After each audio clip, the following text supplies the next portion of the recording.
নরসিংদী করিমপুরের ঐতিহাসিক হাট আধুনিকায়নের দাবি। মুহাম্মদ ফখরুল ইসলাম বিশ্ব মানচিত্র। নরসিংদী সদর উপজেলার করিমপুরের ঐতিহাসিক সাপ্তাহিক হাটটি দীর্ঘদিন ধরে সরকারি কোষাগারে রাজস্ব প্রদান ও ইজারার আওতাভুক্ত থেকে পরিচালিত হচ্ছে। স্থানীয় ব্যবসায়ী ও বাজার কমিটির নেতৃবৃন্দের তত্ত্বাবধানে বাজারটি এলাকাবাসীর অর্থনৈতিক কর্মকাণ্ডে গুরুত্বপূর্ণ ভূমিকা রেখে চলেছে। প্রতিবছর পবিত্র ঈদুল আজহা উপলক্ষে কুরবানির পশুর হাটের খাজনা মওকুফ করে থাকেন করিমপুর বাজার ইজারা কমিটির উপদেষ্টা মণ্ডলীর সদস্যবৃন্দ, বিশিষ্ট শিল্পপতি AKM আফজাল উল মুনির, আমেরিকান প্রবাসী মোহাম্মদ ফিরোজ মোল্লা এবং ইতালি প্রবাসী ইবনে খৈয়াম সাদি ও নরসিংদী জেলা বিএনপির সদস্য ও করিমপুর ইউনিয়ন বিএনপির সদস্য সংগ্রামী সচিব মনিরুল ইসলাম মুনির প্রমুখ। ইজারাদার জাহের মোল্লা জানান, করিমপুর হাটে কোনো প্রকার সন্ত্রাসী বা চাঁদাবাজের কার্যক্রম নেই। আমরা শতভাগ খাজনা মওকুফ করে থাকি, শুধুমাত্র এলাকার মানুষের সুবিধার কথা বিবেচনা করেই ইজারা নিয়েছি।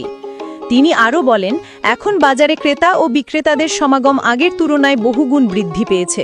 প্রতি মঙ্গলবার বাজারের দিনে রাস্তায় যানজট ও ভিড়ের কারণে সাধারণ মানুষের চলাচলে চরম ভোগান্তি পোহাতে হচ্ছে।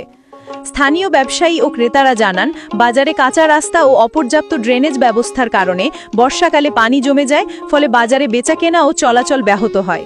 এই অবস্থায় তারা বাজারের রাস্তা পাকা করা, ড্রেনেজ ব্যবস্থা উন্নয়ন ও যানজট নিরসনের উদ্যোগ নেওয়ার জন্য নরসিংদী জেলা প্রশাসকের সুদৃষ্টি কামনা করেছেন। স্থানীয়রা বলেন, করিমপুর হাট শুধু কেনাবেচার কেন্দ্র নয়, এটি এলাকার ঐতিহ্য ও সামাজিক জীবনের অংশ। তাই দ্রুত এই ঐতিহাসিক বাজারটির আধুনিকায়ন সময়ের দাবি।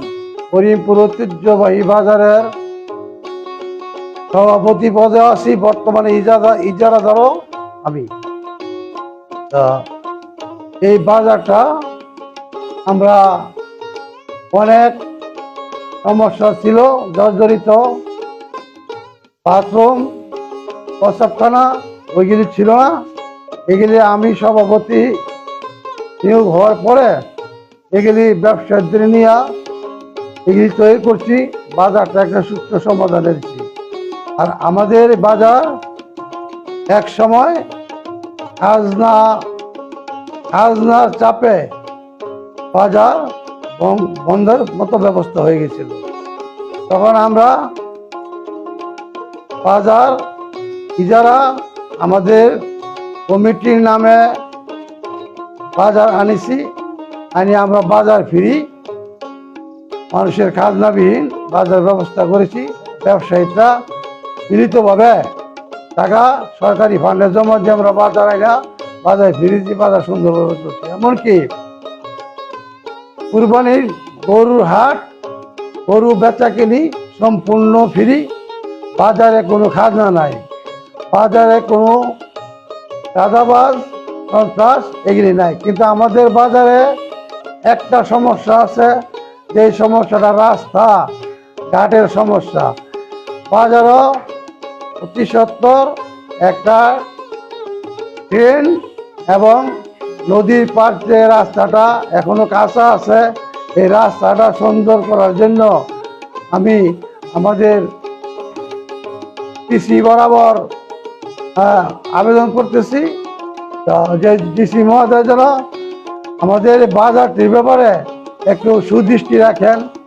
আর আমরা প্রত্যেকেই ইনশাল্লাহ চেষ্টা করি আমাদের সংগঠনের বাজার কমিটির যারা আছে আর ইজারাদার আনছি, আমরা কোনো নিজের ব্যক্তিগত স্বার্থের জন্য নয়, আমরা এলাকাবাসীর স্বার্থে সুবিধার্থে আমরা বাজার ইজারা আইনে ফ্রি করে দিছি। 2 বছর যাবৎ ইজারা ফ্রি। এই বাজারে ইজারা ফ্রি বলতে কোনো কিছু খাজনা নেওয়া হয় না, বিদায় বাজারের মানুষের সমাগম অনেক বেশি।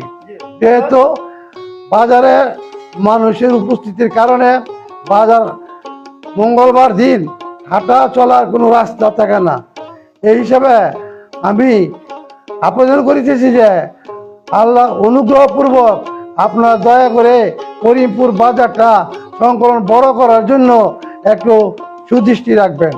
করিমপুর বাজার নদীর ঘাটে যে জায়গা আছে, সরকারি জায়গা, এই জায়গা যদি মাটি ভরাট করে দেওয়া যায় তাহলে বাজারটাকে কিছু নিয়ন্ত্রণ আনা যাবে। না হতে মানুষ এমন চাপাচাপি ভিড়, মানুষ বাজারে মঙ্গলবার আসলে মানুষ কতটুকু জায়গা এগিতে পারে না, মানুষ এত চাপ। আমাদের ডিসি সাহেব, এসপি সাহেব এরা যদি দয়া করে আমাদের বাজারটা একটু নামাদা জায়গা ভরাট করার ব্যবস্থা করে দেয়, তাহলে আমাদের এই যানজটটা থাকবে না। বলে আমি আমাদের উপরস্থ কর্মকর্তা যাদের আছে তাদের কাছে আহ্বান রাখতে চাই যে তারা যেন করিমপুর বাজারটিকে একটি সুদৃষ্টিতে দেখে বাজারটি উন্নয়ন কিভাবে করা যায় তাদের সহযোগিতা কামনা করছি। এ বলে আমার কথা বিশ্বাস করছি। আসসালামু আলাইকুম।